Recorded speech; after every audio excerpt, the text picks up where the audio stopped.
Hey everyone, let's learn the French defense. So, the French is an opening for the black pieces. It begins after the move e4. We will play the move e6, and then usually white will continue with putting two pawns in the center. That's the most principled way to play. There are a couple other side moves like bringing knights out or even bringing bishops or queens out, but most of that stuff will translate to what we're going to learn right now, which is to immediately push in the center with the move d5.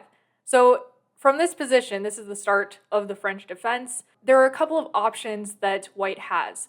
Three, in fact. They can push, that's the French advance. They can take this pawn, that's the French exchange.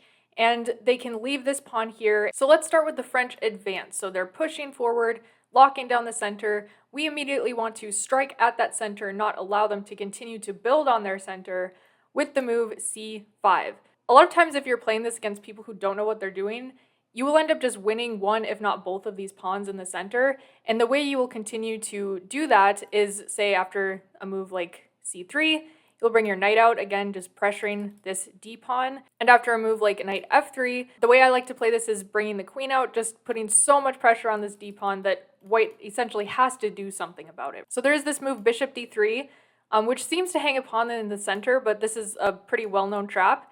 After all these exchanges happen, white is able to give this check, and your queen is hanging. So you're going to lose your queen, so you can't do that. But this actually is a good time. If white brings the bishop out, it's a good time to take this pawn. But you don't go all the way down the line of the exchange. You want to bring this bishop out, prevent this check. If they just play a normal move like this, again, we can take, we can develop. There's kind of a lot of flexibility. Essentially, your ideas are to trade off your light squared bishop because this is going to be your bad piece throughout this game. You want to get rid of this piece as soon as possible. You want to move your knight onto the f5 square. That's pretty important as far as like an early middle game plan.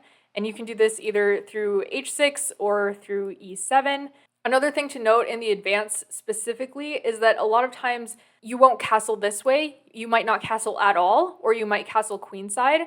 It really depends on, how aggressive white is being. So going back to this initial position, another thing that white can do in this position to relieve the tension in the center is to just capture this pawn.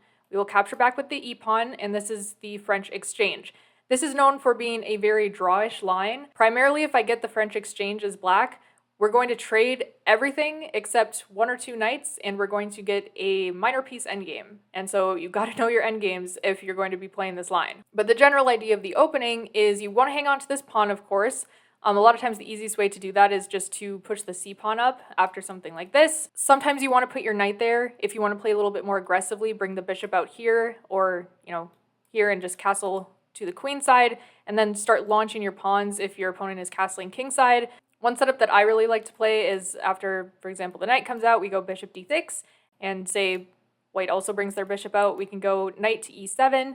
And then after castles, we can castle or we can, wait around a little bit more. But the nice part about not having our knight on f6 and instead having it on e7 is that typically in the French exchange, it gets very symmetrical. And so just this piece being on a square that is not the same as our opponent's piece makes it a little bit more imbalanced. So for example, the typical idea is to bring this bishop out and pin the knight to the queen.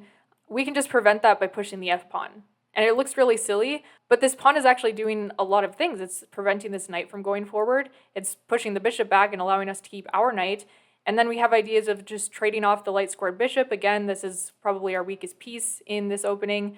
Or, pinning our opponent's knight to the queen, things like that, and then bringing the knight out, moving our rook into the e-file, and then a lot of things will just get traded down the e-file. That's usually how these games end up going. And as far as our queenside pieces, again, we can develop our knight like this, or one way I like to do it is here, and then once our rook moves onto the e-file, bringing our knight back to f8, which defends the h-pawn and also has the possibility of jumping up here and getting a little bit more active. So just some ideas for how to mix it up and make it a little bit less symmetrical. So finally, let's go into the lines where white's going to leave this pawn here and defend it with another piece.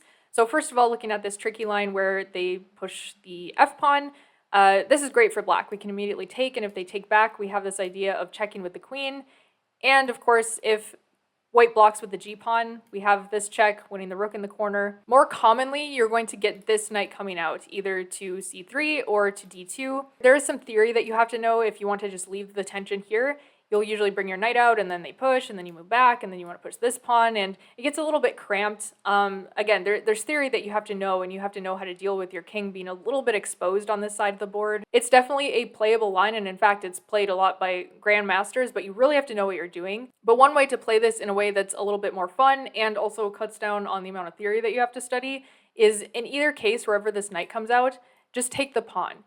Just take the pawn, it cuts down on the tension, and then once the knight takes back, you can play this in a variety of ways. You want to put your knight on f6 and trade off this knight in the center.